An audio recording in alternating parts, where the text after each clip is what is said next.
Can you say it?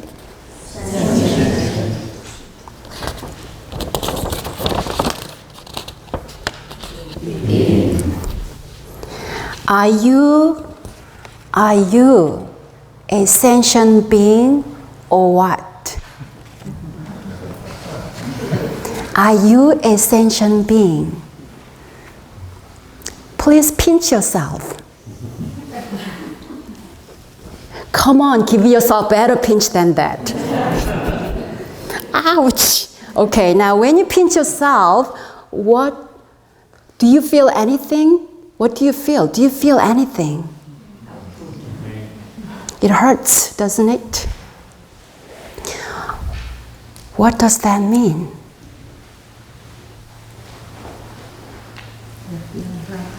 That means you are sentient. Sentient beings are able to feel things and sense them. The term refers to beings that are alive and able to feel, smell, taste, touch, see, hear, perceive, and communicate, and show awareness or responsiveness. In other words, sentient beings are beings with consciousness, sentience, life itself. Recently, after morning meditation, I came up with a little poem titled Terror. Terror. I sit like a great mountain on my meditation mat. I am still. I am calm. Suddenly,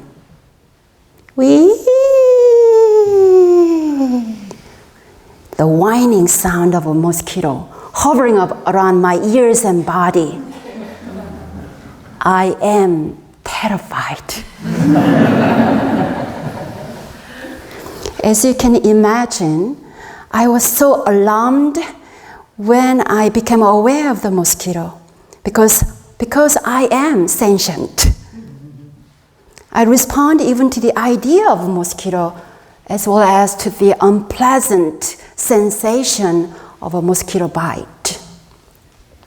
I absolutely don't want to have a mosquito bite, and I will do anything to keep from being bitten. While I don't mind sharing a little bit of my blood with another sentient being,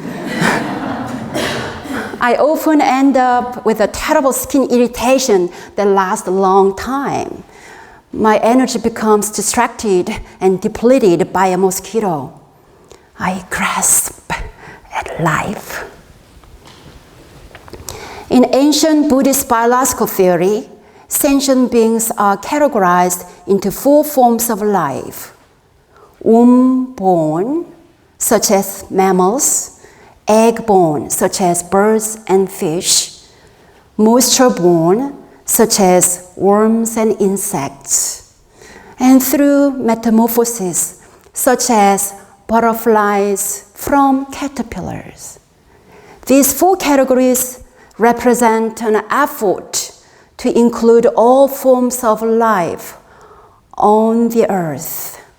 So according to ancient Buddhist theory, if we are born in one of these forms, we are sentient beings.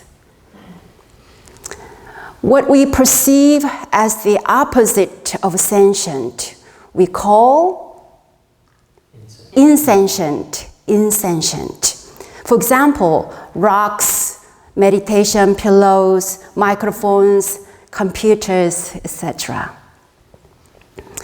What about plants? Are plants sentient or insentient? Sentient. Honestly, I really don't know. However, according to Master Chongsan's philosophy, all sentient beings are composed of matter, chi energy, and spirit. Spirit refers to conscious awareness.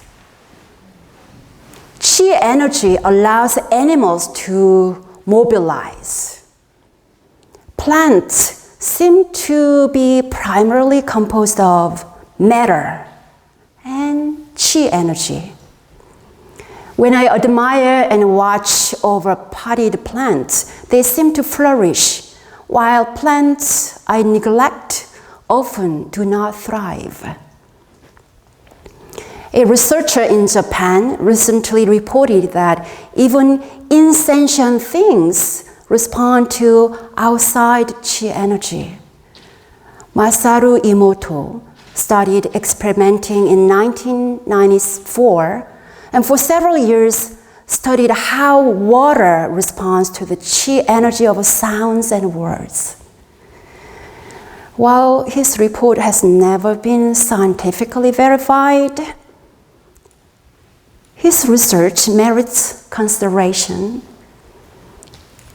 Here, I have 2 glasses of water from the same source.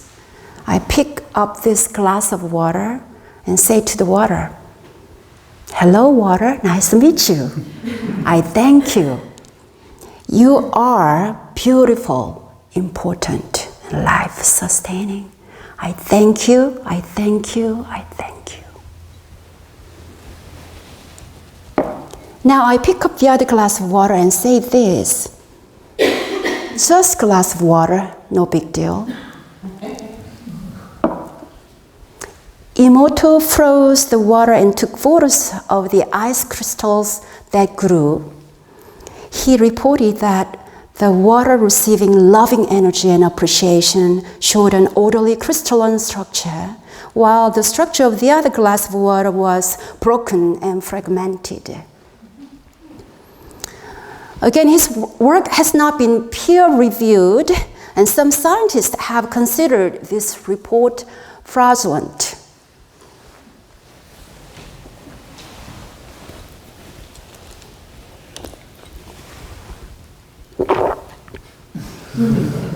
I don't know anything about that.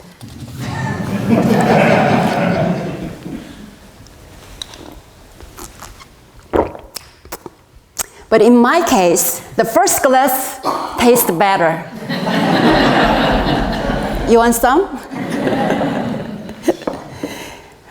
For me, those ice crystals illustrate the interconnectedness of all things and the concepts of dependent origination. It is my understanding that quantum physicists claim that the mere presence of an observer changes everything. So be careful how you look at your car, and be especially careful what you say to it.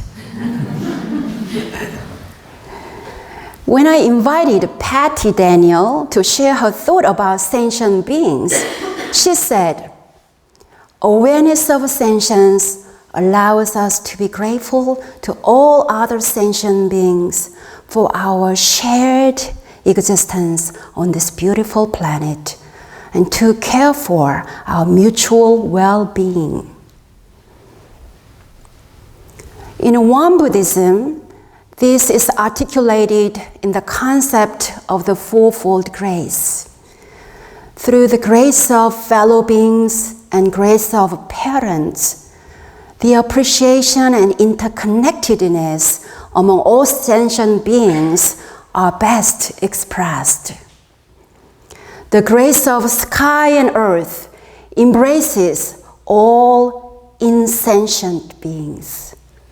The grace of societal and universal laws illuminates how we are connected and interconnected with other sentient and insentient beings, including other species.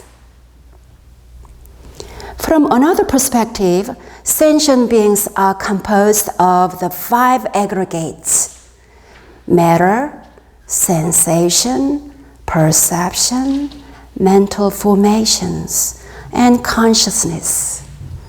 In a Buddhist sutra, a well-known analogy goes like this: just as the word chariot exists on the basis of the aggregation of parts. The concept of being exists when the 5 aggregates are available. The beauty and terror of life as a sentient being is knowing that everything is impermanent. Nothing lasts. Everything goes away. Sentient beings are simply a temporary composition of the 5 aggregates. That is why, to our eyes, a drop of dew shining in the morning sun is beautiful. Knowing that it won't last makes it all the more beautiful. We can see roses bloom and fade. That is why we sentient beings experience beauty gazing at a rose. Well, I never feel like gazing on artificial rose, do you? That is why a single breath is not to be taken for granted. One day, our breath will be the last. Hey, what are you? What are you? You are a sentient being, and you are even more. Otherwise, you would not be here to practice. According to Master Chongsan, we human beings and other animals are composed of matter, chi energy, and conscious awareness. Conscious awareness. The word sentient implies conscious awareness. With conscious awareness, we sentient beings have the potential of great awakening. We can tap into our awakening mind with both conscious and subconscious awareness, the pure numinous awareness. For that reason, we may be more evolved than we think. In Buddhism, sentient beings principally refers to beings living in a state in contrast to Buddhahood. Sentient beings are not enlightened and are thus confined to death, rebirth, impermanence, and suffering, dukkha. The Japanese Zen master Dogen said, "Those who greatly see through this illusion are Buddhas. Those who are greatly deluded about enlightenment are sentient beings."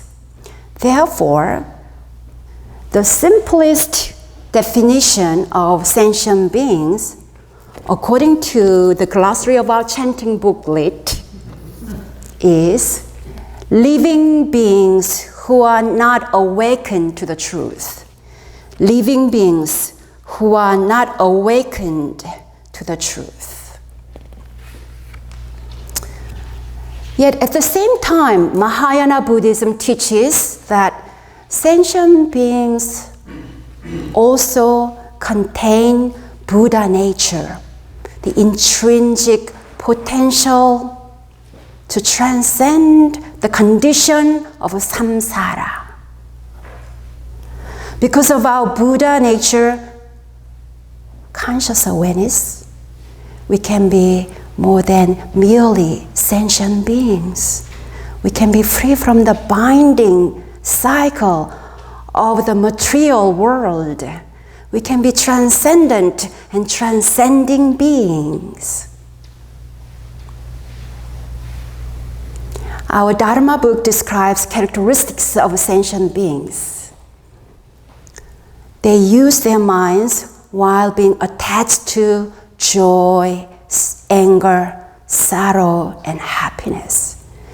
They discover only the harm within grace.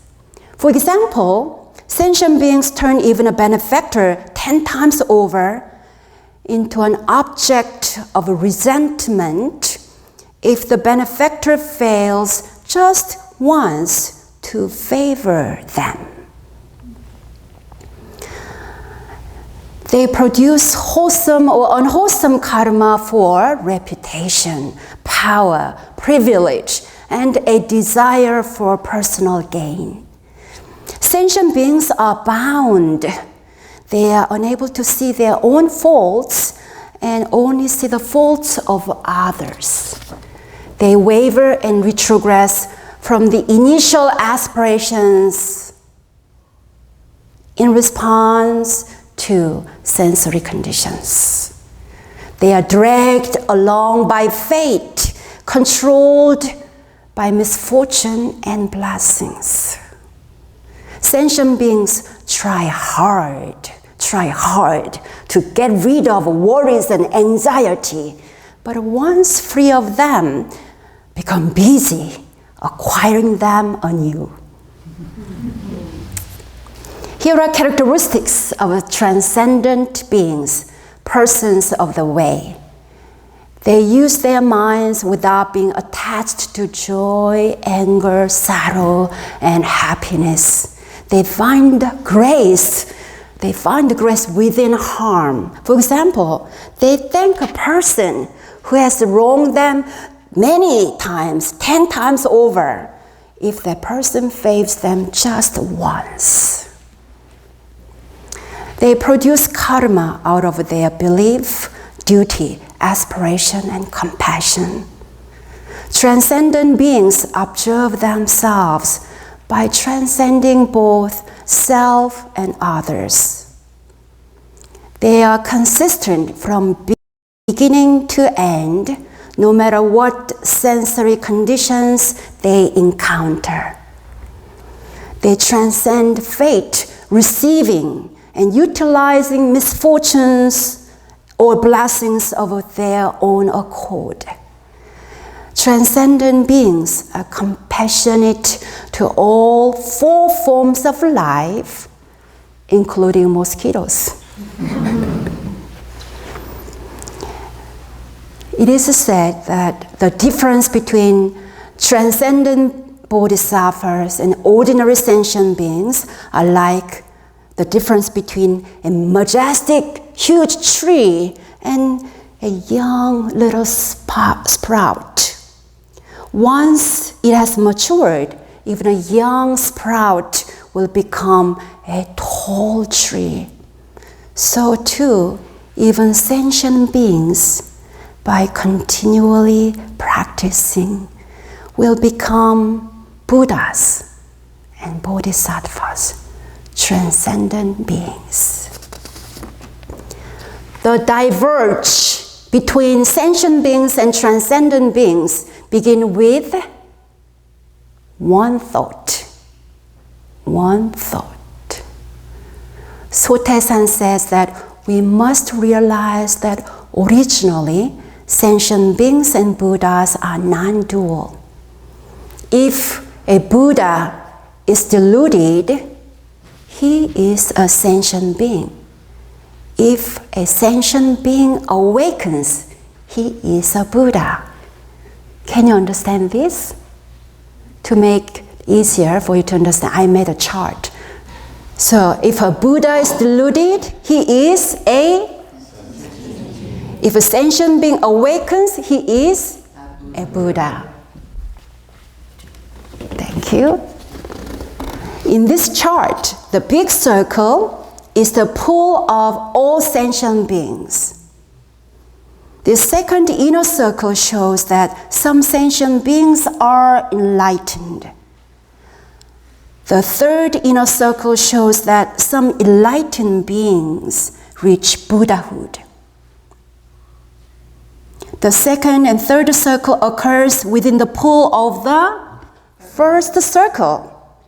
Whether we're deluded or enlightened, everything happens where? Within the pool of sentient beings. That's why originally sentient beings, enlightened beings, Buddhas are non-dual.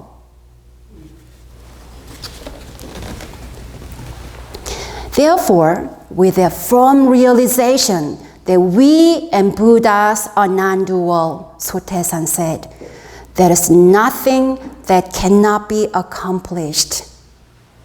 And there is nothing to do.